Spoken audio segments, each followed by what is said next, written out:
राम मंदिर कार्यक्रम पर राहुल गांधी की प्रतिक्रिया, बोले ये पीएम मोदी और आरएसएस का इवेंट, उनके पाखंड को देखो।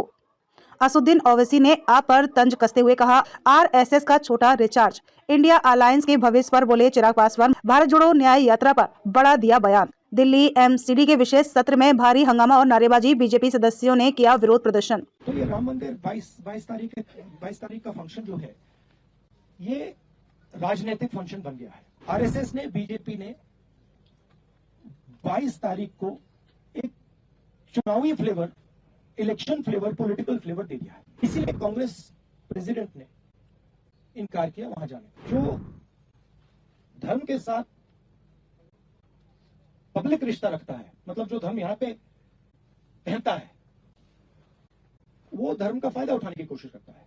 मैं अपने धर्म की फायदा उठाने की कोशिश नहीं करता हूं, मुझे उसमें इंटरेस्ट नहीं है। तो ये राम मंदिर 22 तारीख का फंक्शन जो है, ये राजनीतिक फंक्शन बन गया है। हिंदू धर्म के जो हमारे लीडर्स हैं, जो अथॉरिटीज हैं, उन्होंने कहा है कि वो नहीं जा पाएंगे क्योंकि ये राजनीतिक फंक्शन बन गया है।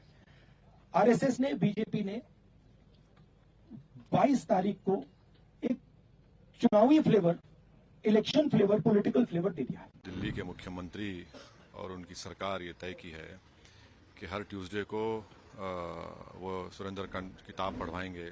अब इनका हिपोक्रेसी देखिए कि कोई कह रहा है कि मैं सरयू नदी में चले आऊंगा। आप तो नरेंद्र मोदी की राह पर चल रहे हैं। सर, आपने ट्वीट किया है छोटा रिचार्ज और क्या क्या बातें बोली हैं, किसके लिए बोला है आपने? मैंने जब ये मैंने देखा कि दिल्ली के मुख्यमंत्री और उनकी सरकार ये तय की है कि हर ट्यूसडे को वो सुरेंद्रकांड किताब पढ़वाएंगे, हनुमान चालीसा पढ़वाएंगे। इंडिया अलायंस के लोग आपस में तो पहले लड़ लें।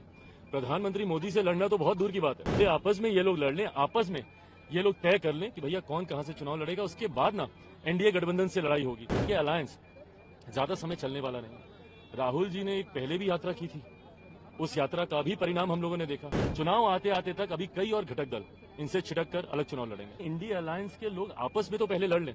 प्रधानमंत्री मोदी से लड़ना तो बहुत दूर की बात है। पहले आपस में ये लोग लड़ लें, आपस में ये लोग तय कर लें कि भैया कौन कहां से चुनाव लड़ेगा, उसके बाद ना एनडीए गठबंधन से लड़ाई होगी। हकीकत है ये अलायंस ज्यादा समय चलने वाला नहीं। राहुल जी ने एक पहले भी यात्रा की थी, उस यात्रा का भी परिणाम हम लोगों ने देखा। वो यात्रा जिन जिन राज्यों से संभवतः जिस विधानसभा से होकर गई, वो सीट तक भी ये इंडिया अलायंस के लोग बचा नहीं पाए। तो ऐसे में इस यात्रा का कोई बहुत ज्यादा लाभ इंडिया अलायंस को होगा या कांग्रेस को फॉर दैट मैटर होगा, मुझे ऐसा लगता नहीं है। पर हाँ, चुनाव आते आते तक अभी कई और घटक दल इनसे छिटक कर अलग चुनाव लड़ेंगे। बिहार आज हाउस बुलाया गया था, एक जो महत्वपूर्ण प्रस्ताव पे चर्चा हुई थी, लेकिन हाउस चल ही नहीं पा रहा है। जब भी मेयर आ रही है, बीजेपी के पार्टी का हंगामा कर रहे हैं। क्या देखिए, ये हाउस जो है संविधान की धज्जियां उड़ाने के लिए बुलाया गया था और हम नहीं चाहते कि जो संविधान और एमसीडी का एक्ट है उसके खिलाफ कोई काम हो।